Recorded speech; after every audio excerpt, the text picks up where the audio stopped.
Muaji shtator është përcaktuar nga qeveria e re si koha në të cilën do ndërhyet për shembje në objekteve pa leje, por ky afat nuk pritet të respektohet në qytetin e Durrësit, pasi nga ana e njësive vendore ende nuk ka një listë konkrete të objekteve pa leje të cilët duhet të shëmben. Këtu po punohet. Nismat e kryeministrit Rama për prishjen e ndërtimeve abuzive në Bregdet nuk i ka trembur këta ndërtues. Objektet nga Currilet deri tek Plepat vazhdojnë të ngrihen frikshëm.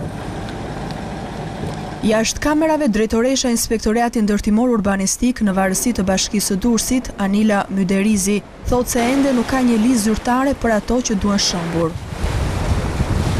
Pastrimi i Bregdetit nga ndërtimet pa leje shihet me skepticizëm nga urbanistët durrësak. Legalizimi është një proces ligjor që nuk mund të kapërcehet lehtë.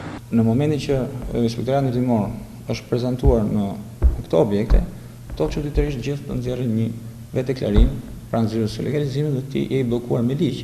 Derisa të plotësojë, domethënë, hapat agjencia e legalizimit që të thotë mjaftohet ose jo ky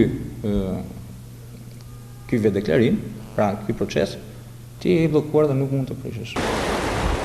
Në Bregdet, veç ndërtimeve të lehta, kioska dhe restorante janë dhe hotele të ndërtuara pas viteve 1990. Shumë prej tyre kanë leje ndërtimi të fituar në abuzivitet.